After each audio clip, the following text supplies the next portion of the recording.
What's up, guys? Jim from Wrestle Wellbeing here, and welcome to the first show of the year 2026. Hoping for a very good new year and a good start to the year.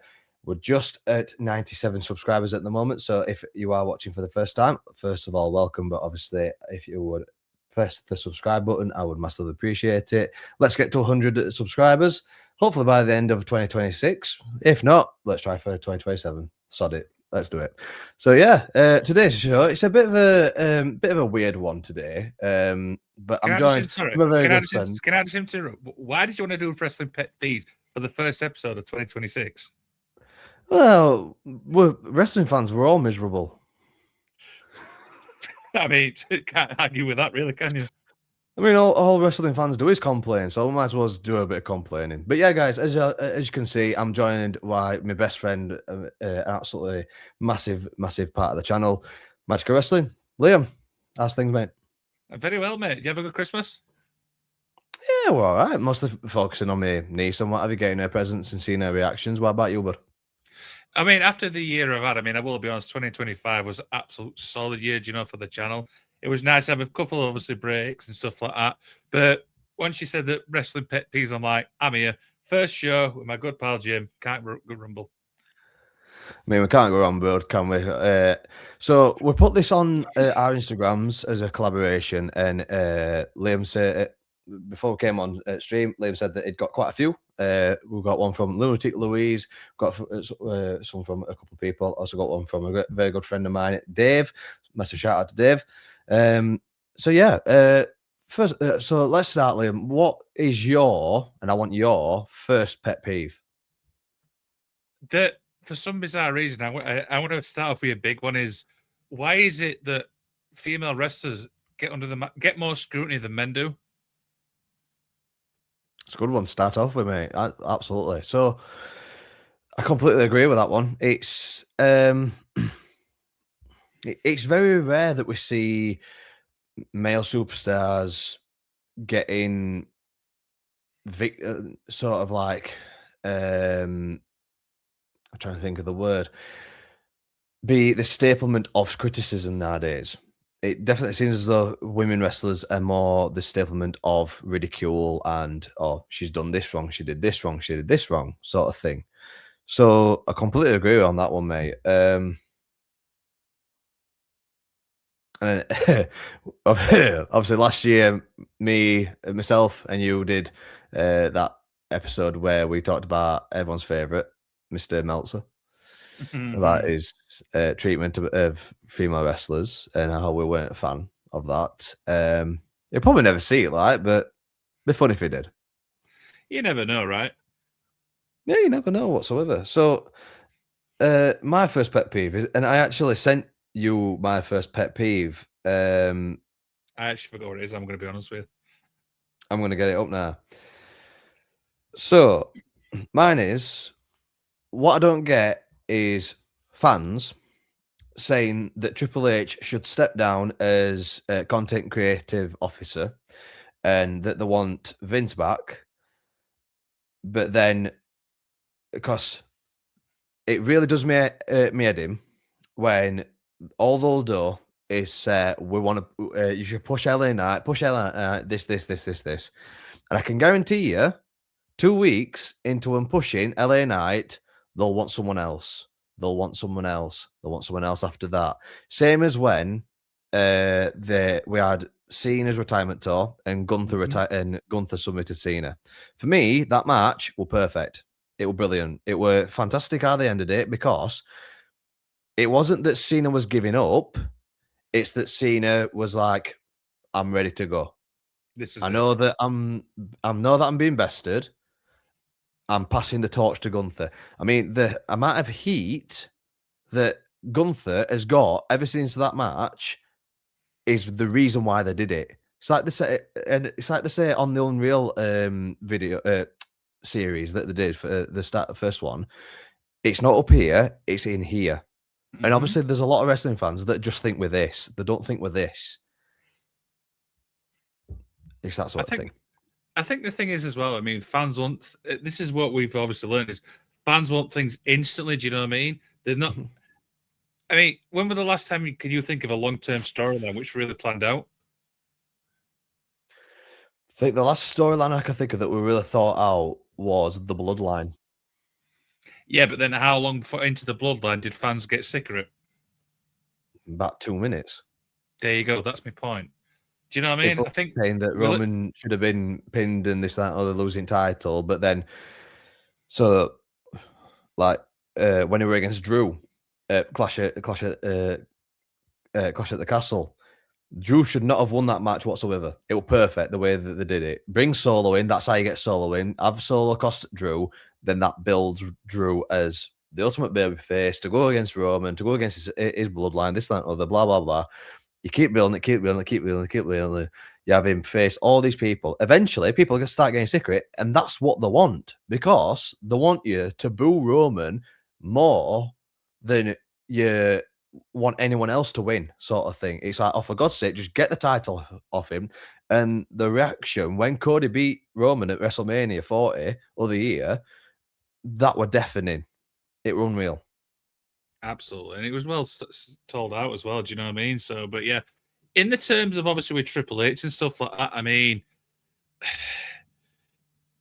it depends who you ask. Do you know what I mean? I mean, everyone likes Vince for obviously reasons. I mean, despite what you think of Vince, despite what he's done obviously throughout wrestling and stuff like that, he changed the landscape of wrestling. Do you know what I mean?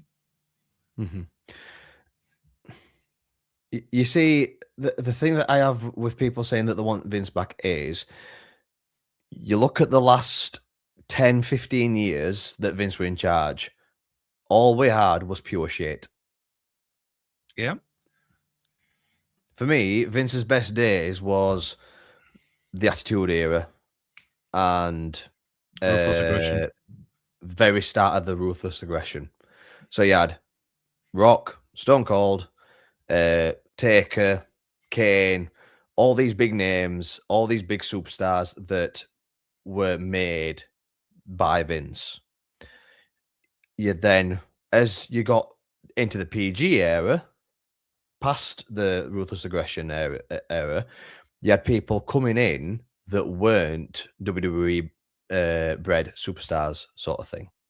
You had people like AJ Styles coming in, someone who'd been in TNA, New Japan Pro Wrestling, ROH, all these other promotions that were coming in from outside of WWE, and because they knew their worth, Vince couldn't say, if you do this, I'm not going to push you anymore because I'm in charge. They just go, well, fuck you then, I'm going back to TNA.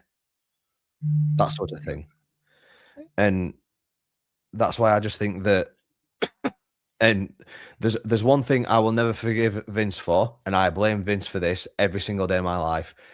He fumbled the Fiend worse than anybody in the world could have. Are you talking when he came back? Yeah. Yeah. 100% agree with you there, mate. He had no idea what to do with Bray Wyatt because for me, I've said this 1,000 times. I feel like I'm saying it more than I've said anything. I think that Bray Wyatt was born in the wrong era. He should have been born back in the Attitude Era when there were people like Undertaker, like Gangrel. I mean, for God's sake, he were a killer clown in a time where you'd just got professional wrestlers like Kevin Owens, Sami Zayn, Roman Reigns, who just want a better life for the family. You had Bray Wyatt, who for me is probably the most creative person that's ever lived, bar Undertaker. Now, That's just my thought. I've got a little side run for that. And I want to get your thoughts on it. Do you Mhm. think WWE would be a little bit better if wrestlers be able to have a little bit of a creative control? I'm not talking full, but like a little bit of creative control of the character.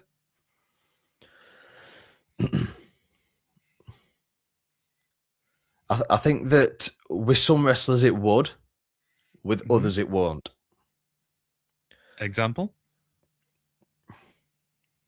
I mean, Bray Wyatt's a prime example. If you give him as much creative freedom as you want, and it could write like sonnets, it could write masterpieces. You give that to someone like prime example of someone that no one likes, Ryback. Yeah. Exactly. You know exactly where I'm going with that. Yeah, I It'd do. just be a shit show every single time. Okay, yeah, I see where you're going with that. Now, I'm going to take this one. So Sorry, go ahead. we've got a message here from our very good friend Mr. Louise, who says, "Agree that Attitude Era and Ruthless Aggression was the best days of Vince. When COVID hit, everything started going downhill for WWE, in my opinion, e.g., using stupid names such as Bearcat for Keith Lee." That's very good, that Lewis, because I was just about to say he also ruined Keith Lee by putting him in a singlet and naming him Bearcat.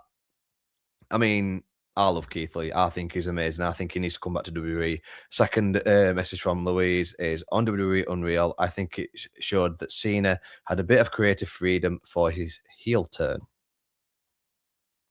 Okay, interesting. Now, the next question I've got is obviously from Lunatic Louise, and I'm curious to get your thoughts on this. A count out draw.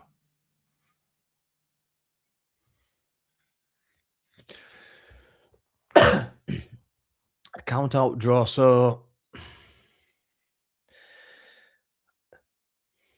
yeah, I don't really understand how I can have a count out draw, because it's, for me, if it's going to be a count out draw, then it's just a bit of a pointless match. It's a bit of a useless waste of time, really, because you can have two people wrestling a really good match, and then they go outside, they get caught up in the physicality and the storyline of that match. Then the referee counts to 10, and then it's thrown out. So it's like, we've just been sat here for 20 minutes and learned nothing. There's no like progression of the storyline, unless there's an actual repercussion because of it, sort of thing.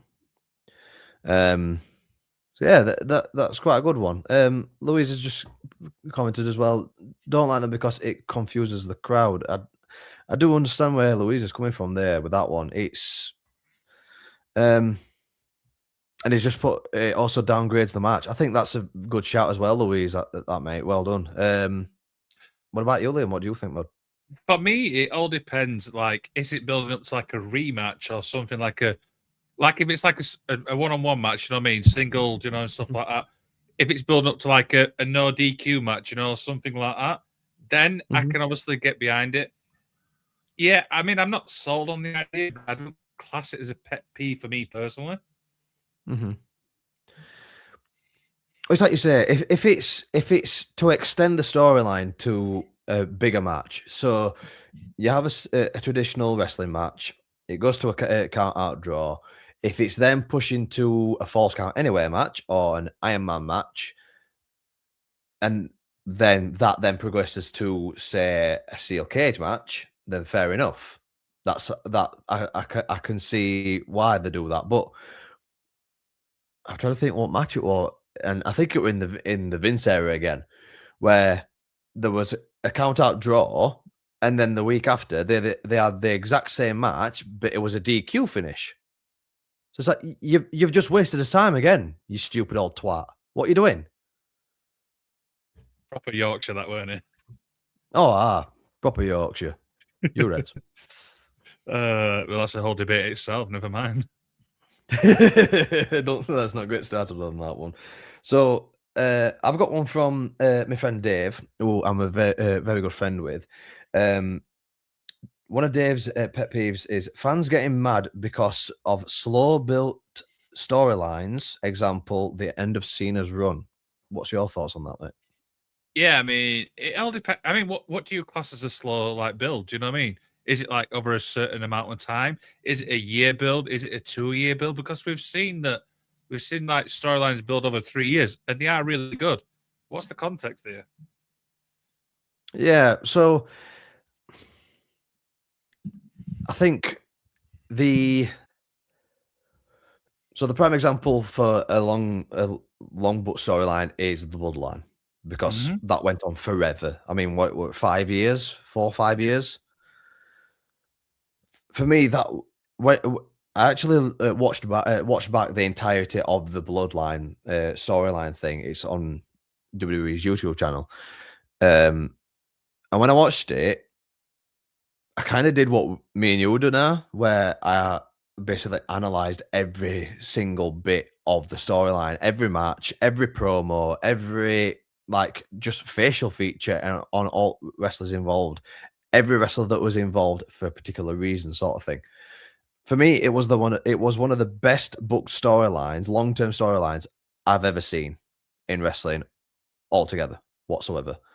And for me, I would rather be watching the same storyline that actually builds to something for 3, 4, 5 years than watching like back in PG era where the world title, the WWE title, sorry, was being hot potatoed between Randy Orton, John Cena, Triple H, and Edge. Edge. Yep. And once in a while, Shawn Michaels. Be them five. Mostly Cena and Orton. It were always them two. And then every now and again, Batista would pop his head up. Like, the fuck you doing here? Sort of thing.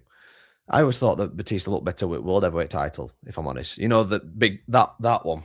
Gold strap, yeah. Yeah. Yeah, big gold. For me, Batista, Edge, Taker all looked better with with that big gold. For me, that's a tangent that I've just gone on. So, so yeah, like I said, I would rather watch a 4 or 5 year storyline that builds and builds and builds slowly, and you're like, oh, I want to watch next week's Raw. I want to watch next week's SmackDown, because when the Bloodline storyline was happening, everyone wanted to watch SmackDown. The viewership says it all. I mean, I think SmackDown were getting 2 to 3 million views a week, and Raw were getting 1.5, 1.2. Do we know what they're getting now? I can't remember. I think it's a lot less. Give me a second, I'll find out for you. Carry on. But yeah, it's just one of them. Louise has put another comment in. Really appreciate the comments, Louise. This was the next point I was going to make. If it was in the feud or building up to a bigger match in the long run, I can get behind it. That's obviously alluding to what we said before with the counter draw matches and what have you. Excuse me. So yeah, I feel as though the pet peeves, it's just what fans say and do that pisses off. That we should rename it that. It just pisses off. So apparently, the average Raw gets is 2.5. Nice. So it is more than what it we're getting. Well, yeah, I can see why. To be fair, I mean, you've got people like Stephanie Vaquer on Raw. You've got Rhea. You've got Io. You've got Kabuki Warriors. Some of the best wrestlers in the world, mate. Yeah, I mean, the rosters are massive, and Javon Evans has just signed for Raw as well. So it's going to be even better. Yeah, and that's the thing. I mean, with WWE, I mean NXT, their roster's so great, especially on the women's side. Definitely, mate. I think WWE's women's roster as a whole is the best women's roster in the world. Put my teeth back in. You got the written. I know. It took me a while. So yeah, best women's roster in the world for in WWE. Yeah, absolutely. So we've been talking a lot about storylines, and the next one kind of follows on from that. And this is from Simon Gibb. He says, people taking the storyline too seriously. Yeah. Yeah. We're on about fans again, aren't we? Yeah. There's a common thing in theme here, isn't there? A very common theme. So yeah, I completely agree with that one, mate. It's I mean, what was the last storyline that you can think of that people took too seriously?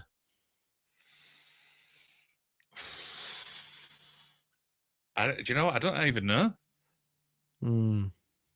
It is a bit of a thinker, that one, but yeah, I do completely agree. It just it's a bit embarrassing seeing obviously like WWE post something on the social media about this storyline and what have you, and someone's like, "Oh, that's two fights, two fights.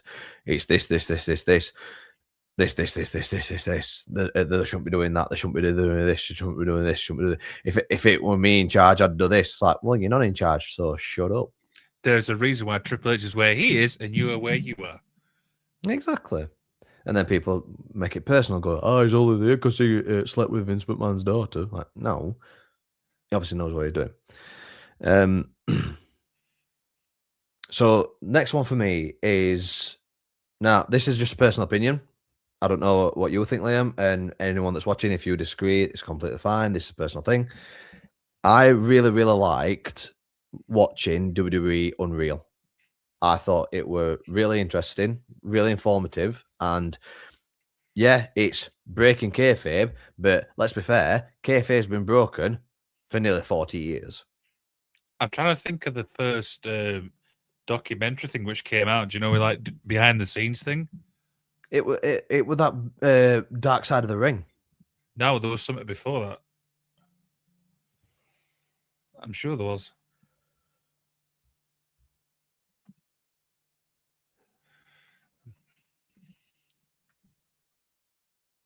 I'm sure. What was it?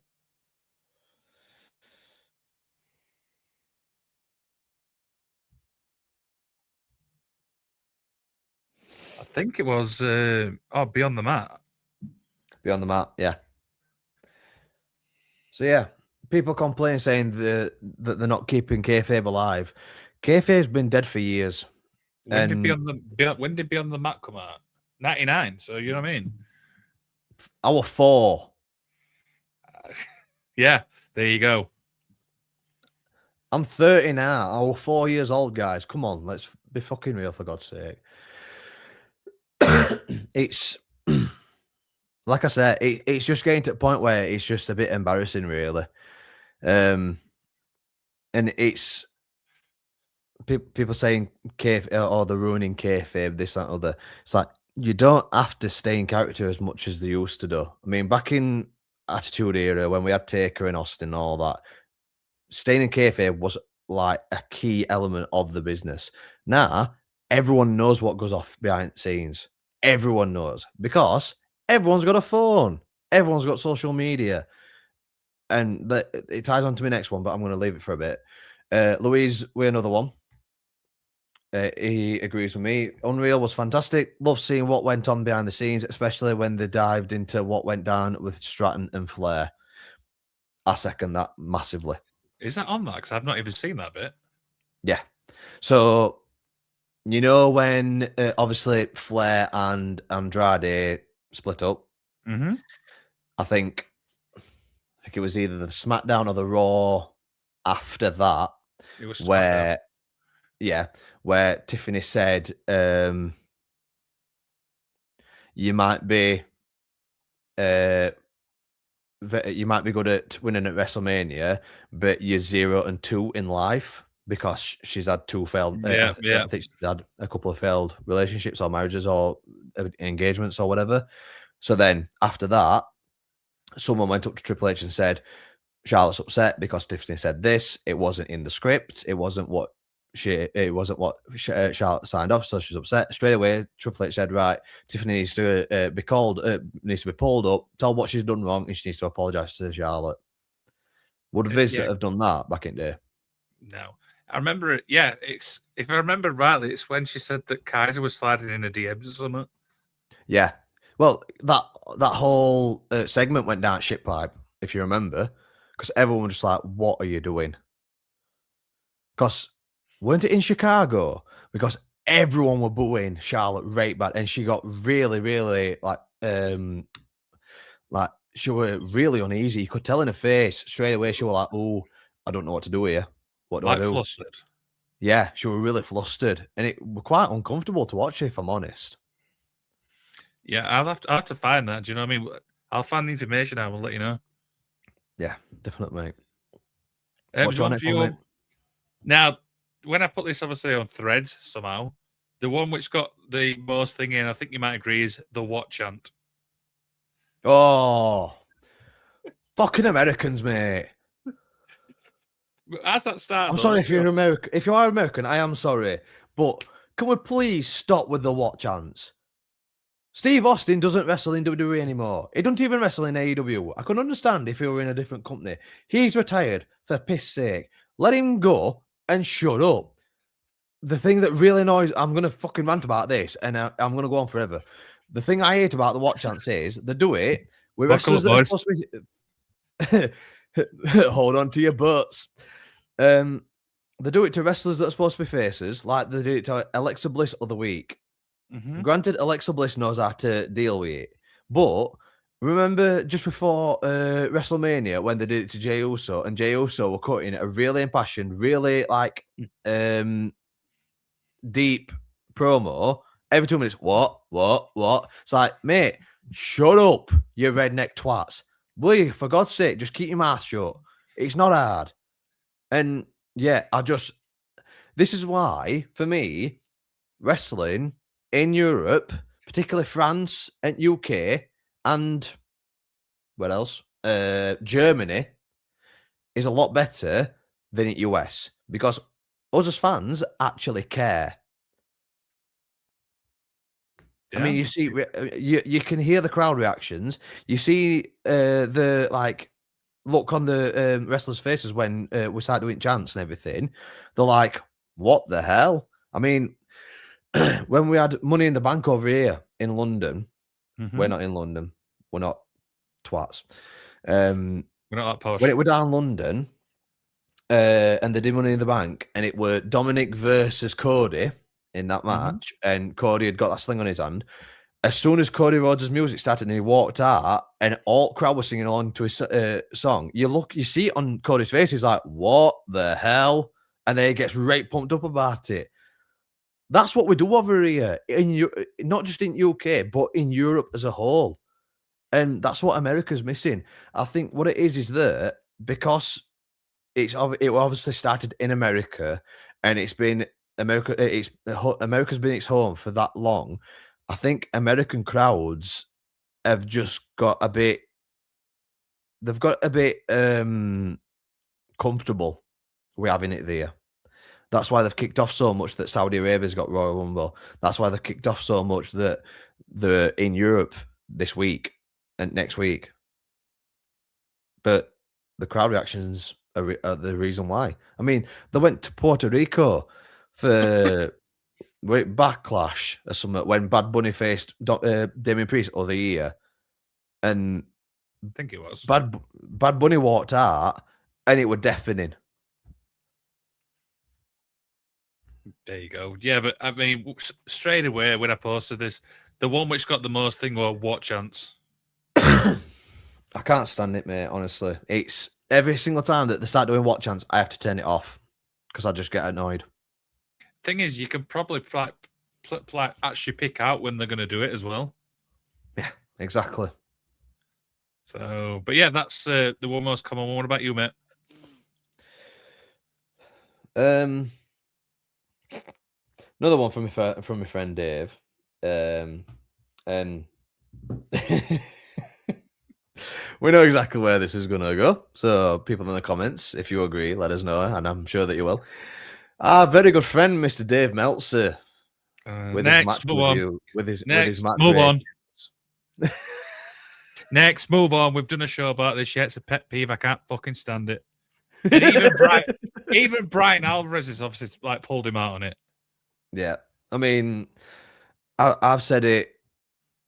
I've said it till I'm blue in face. I mean, even this is how bad he is that even Seth Rollins has come out and told him that and binned him off and everything like that. So, I mean, how can you give a load of dudes doing flippy dippy shit in AEW a 5-star match, and you've never given Kurt Angle, Eddie Guerrero, or Shawn Michaels a 5-star match rating? There you go. Do you know what I mean? I mean, that's a whole show in itself, you know. And there's so much like shit online with it and stuff. But exactly, I'm trying to think. I mean, what for you? I mean, I'm talking from your point of view. What would you like make as a 5-star match? What like elements would you look for? Um.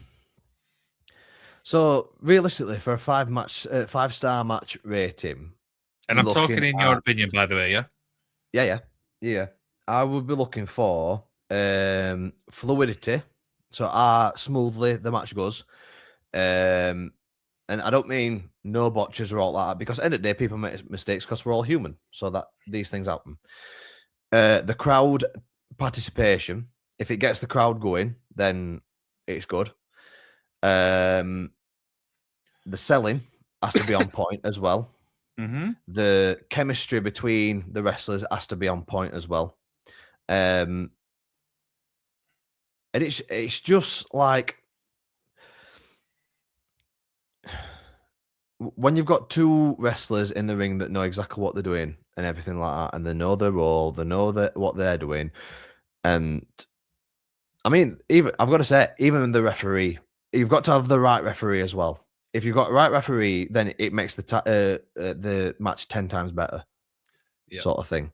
This is why I like the UK scene a lot because I mean I've interviewed so many referees. I mean the standard of refereeing in the UK for me, and I can't speak highly enough about this, is top notch. You've got people like Scott Bell, Rich Swift, James Greenwood. That's just three people there, and you got people like Katie. Those are just four names off my bat. There's probably loads more I'm missing.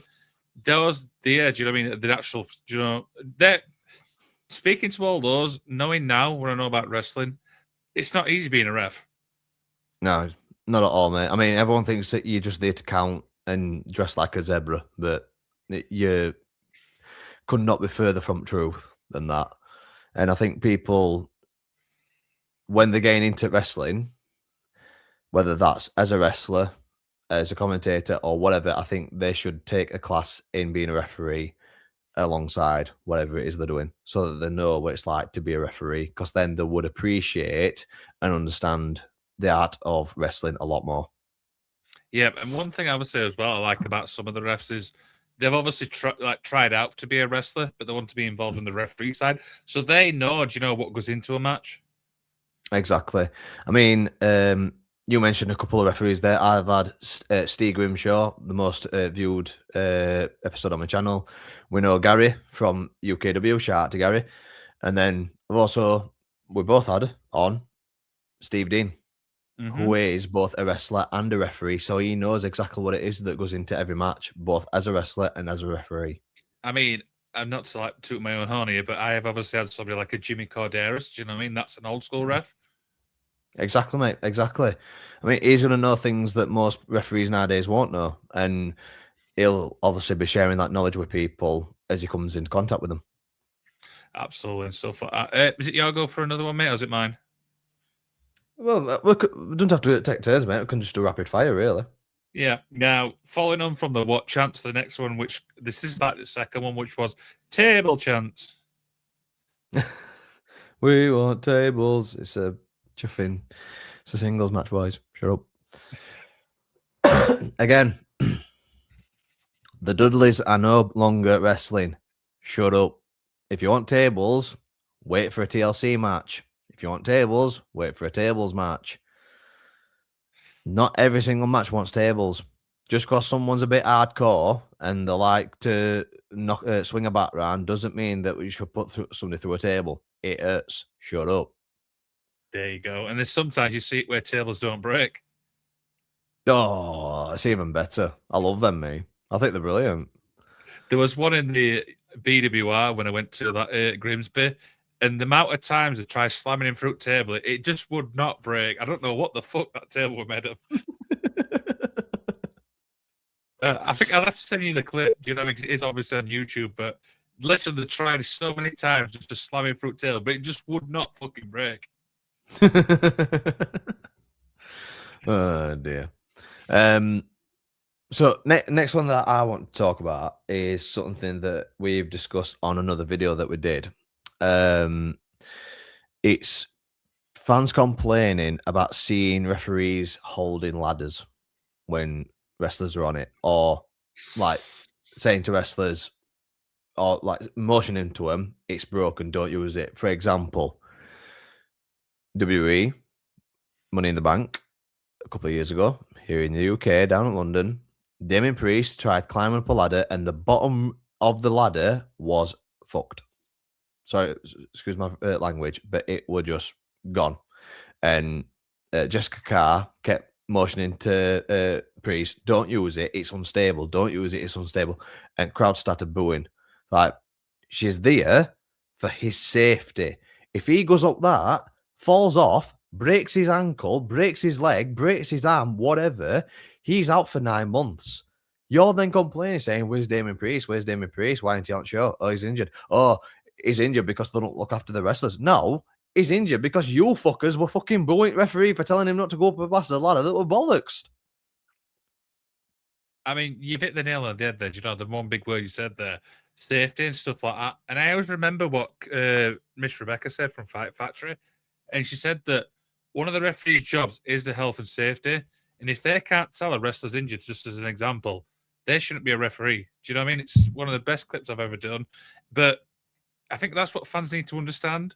It's not just about entertaining a crowd. There's health and safety because it's like you said, wrestlers are like us, normal people. They've got families, they've got lives, they've got longevity. Do you know what I mean? To like, they want to wrestle for as long as possible. Exactly, mate. I mean, I always say this about fans. Just because you're at a show doesn't mean it's all about you. Whatever you want to happen in a show, it's not all about you. So keep what you.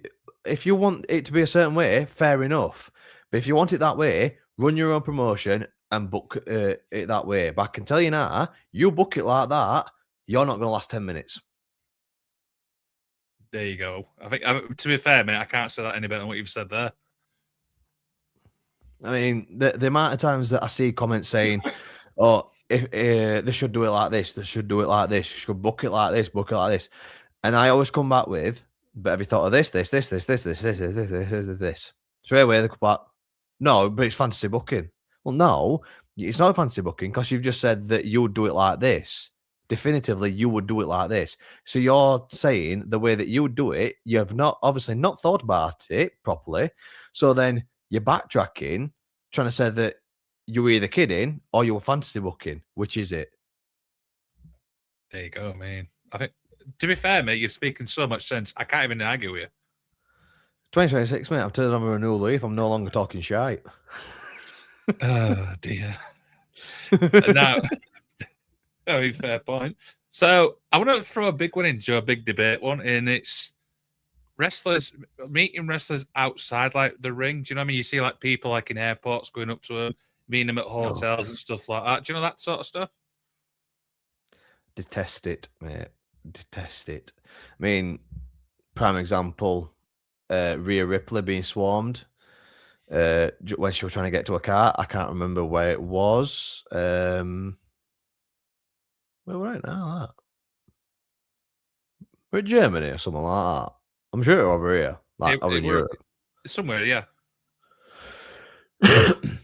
Oh, Bash at Berlin, weren't it? I'm sure it was Bash at Berlin. I'd have to have a look. I'm pretty sure with that, but yeah, like it's definitely one of them. I mean, can you imagine? Picture this: that you're with your family, or you're a wrestler, or whatever. You've just finished doing a match, doing a show, whatever. You've been up since, I don't know, 3:30 in the morning. You just want to go to your car, go home, go to your family, or go home, go to bed. And there's people with magazines, with the phones in your face. If it were me, I'd grab that phone and plaster it to the face of the person. Mm-hmm. So the wrestlers are a lot better people than what I am, because it's just because you've bought a ticket, again, doesn't give you the right to do and say whatever you want. End of the day, that's a person. That's someone's daughter. That's someone's son. That's someone's wife. That's someone's husband. That's someone's mum or dad. Would you like that to be done to your family member? No. So don't do it to other people. We had it at UKW where, do you remember the first show we went to at UKW before we started doing the live reactions? We were obviously there talking as we do. And I didn't realize the rest was behind us. And I'm like, in my own head, I'm going, should I approach him? But then I realized he had his family with him. And I'm like, nah. Exactly. I Exactly. mean, But you see it in not just wrestling though. You see it in everyday life as well. I mean, can't tell you the amount of times that when I was younger, would go shopping at Meadowall, that's in Sheffield near us, and the amount of times that I'd see football players, Barnsley players.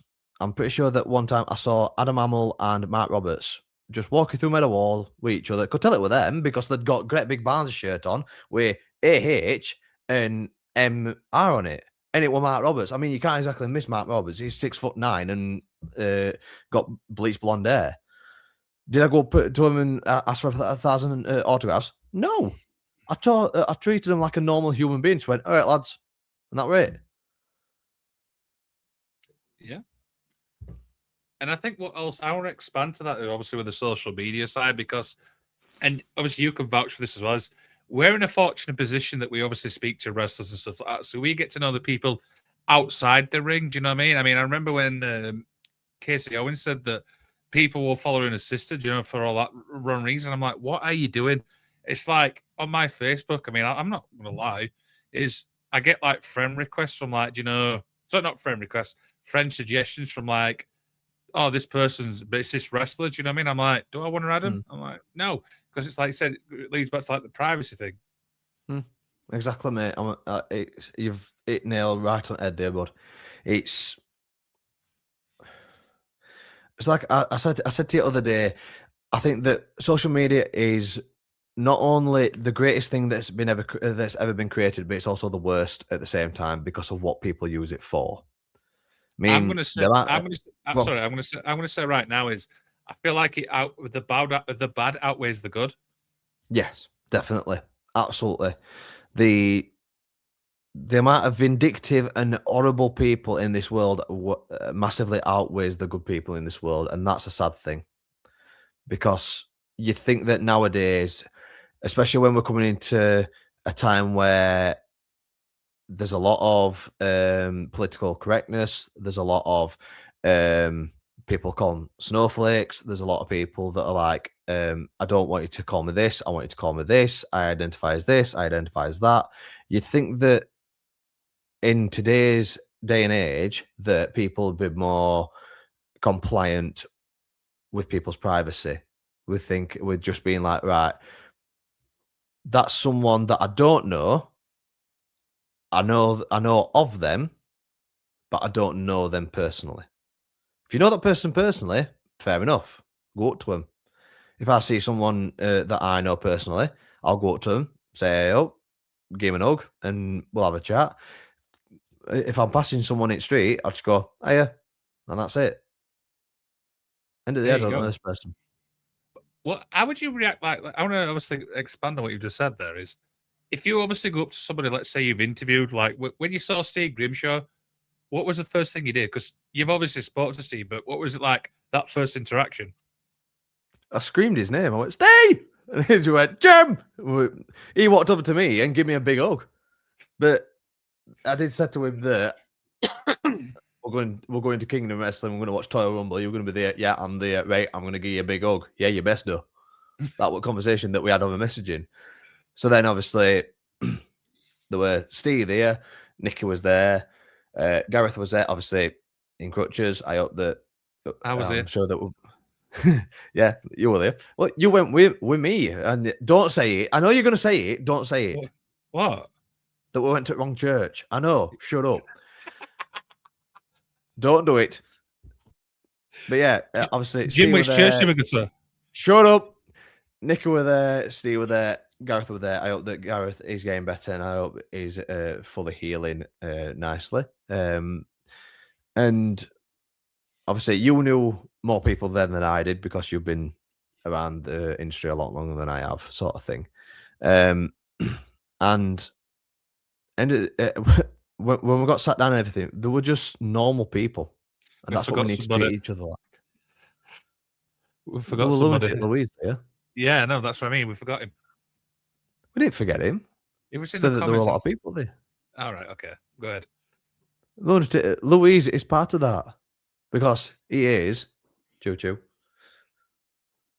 And you know something? I mean, I still smile about that actual show because there was so many like moments which is like made me smile. Do you know what I mean? Like being there, like during obviously like the what was going off in the show, being part of a lunatic Louise like entrance. Come on, Yeah, that would meant that. I love that. That was brilliant. I love Louise, mate. I think he's an absolutely stellar lad. I think it is. I think his family have done a fantastic job with him, and I think that is a credit to himself, his family, and the guys at Hot Tag. So, Louise, I know you're going to watch this, bud. I actually had a quick interview with Louise, a couple of quick fire questions, but also talked about how wrestling has helped him with his mental health and what have you. And it was an absolute joy to talk to such a lovely, respectful young lad, and it was just brilliant. So yeah, absolutely love Louise. I can't say enough good about him. shall we announce where we're going to be on the next show to see if he's going to be there? Oh, go on then, mate. I'll let you do it. Let's get the day up. Do you know the show, right? You have to remind me. Moo. Don't be a dick. Sunday, the 1st of February, Planet Wrestle. Jim, me and you are going to be there. I know, mate. It's gonna be a right laugh. And the best part about it, though, let's not forget the biggest part. We're bringing our live reactions. Yes, mate. Doing his live reactions on that day. If you are at Planet Wrestle and you see us, please come up to us, say hi, get involved in the live stream. I'm going to be fetching that sign there. If you can't see what it says live, hashtag it's okay to talk. I'm going to be fetching that because the amount of people that come up to us and say, "What are you doing?" We've got a camera, we've got some microphones, we've got a laptop. What do you think we're doing? Directing a film? But you know the best part about this actual show? I mean, I've got the thing in front of us. We've got Alfie on it. Do you know what I mean? We're dying to see obviously Alfie in person. We've got Axel the Clown, Freaky Felicia, Mr. Ricky, Joe Wade. No, yeah, no. Sorry, yeah, Jay Vertigo, Natalie Sykes. Do you know what I mean? There's some incredible talent. I cannot wait for this one. I'm looking forward to that one, particularly with Axel and Alfie. Obviously, I've had them on the channel before. Looking forward to meeting Freaky Felicia as well. So, yeah, I think it'll be a really good show. Absolutely. And then, then of course, hopefully, all being well, April 4th, we're going to be at Fight Factory. Yeah, I'm going to be going to so many shows that I'm not going to be able to keep count. And of course, Jim, we've got to go back to UKW at some point. Definitely, absolutely, we need to go back to us. It basically feels like a second home at UKW at this point. I mean, the guys there know us. They're all very fond of us, which is weird because I'm a bit of a mad bastard. But anyway, still need to take Mustafa Khan up on his offer on Give Me a Chop because I want to see if I can take it. I am still going to the gym. I am working hard to hopefully, if I can, possibly step into the ring at some point. I think you should step into the ring as well, Liam. Oh no! Oh no! Oh no! I saw. I felt the chaps when he played when he fought Johan. So no, that's no. Can you just imagine that you jump into the ring and Mustafa picks you up like you're a 12-year-old boy? No, exactly. And stuff like that. Yeah. But the good thing is as well, I mean, we've been obviously doing these live. I want to talk a little bit about live reactions because we've obviously been building it up and up and up. But now we've got the equipment now. Do you know, we've got a decent equipment. We know it's going to work. And yeah, I can't wait for it. Yeah, I'm saying, mate. I've really enjoyed it ever since we started doing it, and it's been just it's been an honor to be able to go to these places, obviously UKW and Kingdom Wrestling, just to show what we're bringing to those shows and what have you. It's made it a lot easier speaking to people that are involved in the shows. Obviously, Joe Sedgwick, got John Sedgwick as well. Got Gareth Angel Thompson as well. Massive shout out to those guys who've been very, very hospitable towards us. And yeah, can't big them up enough and can't thank them enough. So it's been an absolute pleasure going to those places, meeting so many people that we have. Obviously, the Wrestling Jeebus, the Jobbing with Nicky, Lunatic Louise as well. I think Liam has froze. He's frozen in a funny way. Should we just big Liam up in this frame? Yep, Liam's internet has gone. So yeah, guys, it's just me for a couple of minutes. And Liam's just texted me. Signal went to bear with him, so we will do. But yeah, guys, if you've got any pet peeves or anything like that, put them in the comments and I'll put them up. Obviously, when Liam comes back. I mean, if it's not a pet peeve, one thing I would like to ask is let us know your favorite moment from last year, from 2025. We can put some of them on because it's not just about negativity. It's about positivity. We are a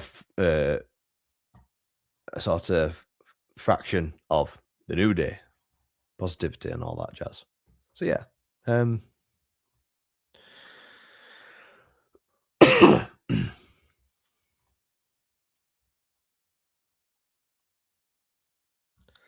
gonna put a sound on for when Liam comes back.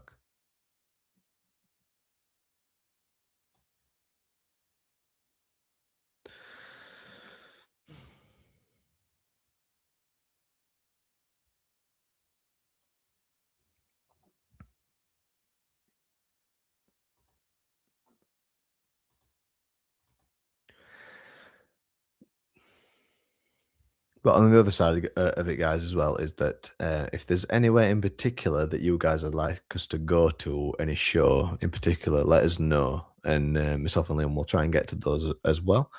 It's been really humbling and really wholesome seeing the reaction from not just the companies themselves, obviously the wrestlers, the crew as well, that's helped us in many ways.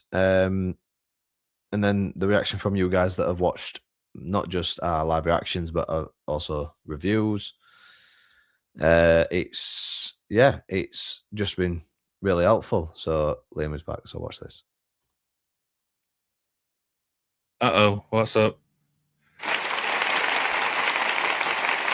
I don't even know what's happened. Sorry, mate. Hey, all right. I was just waffling for a couple of minutes. Yeah, sorry about that. The signal just cut out. But yeah, let's obviously, do you want to wrap up today's show? Yeah. So I just put it on the, while you were off. We've spoke a bit about negativity, but let's speak a little positive. What's been your favorite moment from 2025, bud? Do you know what? I mean, I'm going to say that, I mean, I've done some incredible interviews, you know what I mean? Nigel McGuinness, Brian Cage, you know, that sort of stuff. And for me personally, it's the fact I've helped people. Do you know what I mean? I mean, I helped you obviously get your channel up and running. I've obviously helped One Breezy, who I've got so much respect for. Do you know what I mean? Because if it wasn't for One Breezy, I wouldn't get the opportunities I had last year. Do you know what I mean? So for me, One Breezy, if you ever watch this, mate, do you know what I mean? I am so grateful for everything. And Jim, the fact that obviously I've helped you and see where you are now, man, I couldn't be prouder, man. Definitely, mate. I mean, shout out One Breezy, absolutely fantastic dude. Hopefully, can do some collaborations with him this year as well. I've got to say, my favorite thing from last year. I've got to say, it was just going to the shows with you and my wife Shannon. Obviously, for people that have watched the channel from the start, they know that my wife Shannon, she's never been big into wrestling. She very recently got into wrestling. That is my fault because I basically forced her to watch wrestling. In particular, when I watched WrestleMania 40 in mine and Shannon's first house, and she were up for work in the morning after. I wasn't. I watched WrestleMania 40. I watched Cody Rhodes win the title. I screamed and cried that Cody had won the title finally, and I walked Shannon up. I was like, "Oh shit, I'm in the doghouse," but she knew why. But yeah, I've got to give massive props to Shannon as well because she really has come out of her shell. she's not the most confident at talking. That is mainly because she's got dyslexia, and I know that dyslexia is for like writing and this, that, and other. But the way that Shannon was brought up, she wasn't instilled with much, if any, confidence when it was talking to people, especially with social cues and this, that, and other. So I've got to give massive shout out to Shannon, my wife. And yeah, just obviously going to shows with you, mate. I mean, been friends with you for God 10 plus years now. I think about 11, 12 years, probably more than that. And it's it's been awesome just obviously getting back to us being good mates and going to shows and what have you. I mean, I absolutely loved it when we went to watch SPW and your dad were just cracking jokes left, right, and centre. Oh my God, my stomach were in absolute bits when we were finished. He's brilliant. Do you know what? He's recently coming to a lot of the Newcastle shows. Jim, if you can, mate, you've got to come to a Newcastle show with us. Do you know what I mean? It's one of my I'm going absolute to try my best. Yeah, absolutely. Do you know what I mean? It's one of my absolute favorite promotions and stuff like that. And it's not just obviously wrestling in Newcastle. There's some incredible promotions out there. I mean, there's PPW, which is a training school / obviously thing. That's obviously in Sheffield. Rev Pro, True Great, Tidal. Do you know what I mean? There's so many great promotions. Do you know what I mean? And one thing I want to say is go and support them. Do you know what I mean? Because these people, they're going to go into the bigger things, but at least you get to see them. Absolutely, mate. Absolutely. It's like the old saying goes: if you won't support me when I'm at my lowest, don't try and support me when I'm at my peak. I mean, we've interviewed quite a lot of people. I've interviewed Skylar Rose. I've had Matthias Havana on. I've had Jack Johnson on. I've had Alfie on. I've had Saxa on. Steve Grimshaw. Sugar Jimmy Vice. Jim Madden. I mean, I've had that many people, and I can't even remember majority of them because they were just that fantastic. And every single one that I've had on, it's given me more confidence, and I've learned every single time that I've had someone on what to do, what not to do, this, that, and other. And it's been such a learning curve doing this that I don't think I'd ever want to stop, sort of thing, because I just want to carry on doing it until someone, most likely my wife, tells me to stop. Bless her. I mean, speaking obviously of Shannon, and she's probably going to listen to this, is I didn't expect her to be so talkative when I first met her. Do you know what I mean? I thought she was going to be a bit more shy, but now it's like we're talking like we're best friends, and I'm like, I've only known you like, not long. Yeah. It's just how easy she is to get along with. I mean, I have to live with her, so I'm just like, Shannon, for God's sake, just shut up for 2 minutes. All I can hear is you talking. But I love her to bits. I mean, she's really lovely. She never wants to hurt anyone. She only wants to improve people around her, and she just wants to make people smile and make everyone better. I mean, prime example is my niece. I mean, my niece absolutely loves bones off her, Shannon, and I can see why, because she's just so lovely. I mean, it's not after the first time I met her, what she said to me.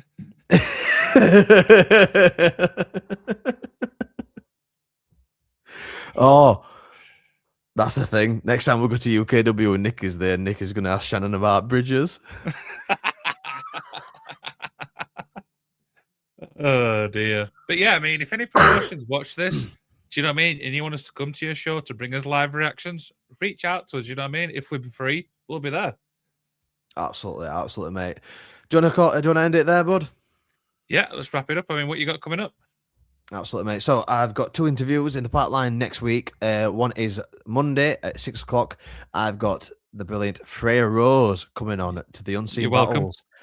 Thank you, mate. Appreciate that. And on Tuesday at 6:30 p.m, I have the demon himself, Mr. Remus Kane, is coming on. Oh, shit, I forgot about that one. Yeah. Barnes' own. So it's just going to be 2 Barnes lads like me and you just talking shit. Absolutely. I've obviously got Saxa coming up on the 14th. I'm going to be reaching out. Yeah, you're welcome. Thank you. I'm going to reach out to a lot more wrestlers, so hopefully we can get some more in the pipeline. And yeah, I mean, it's 2026, Jim. Let's see what it brings.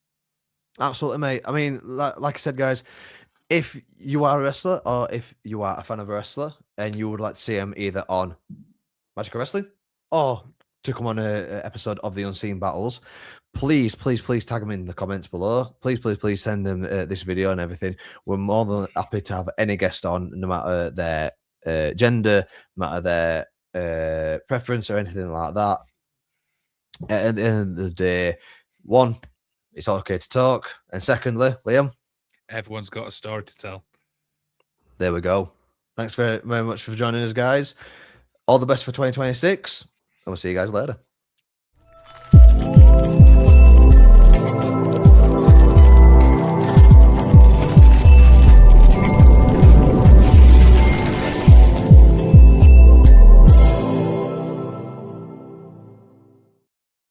So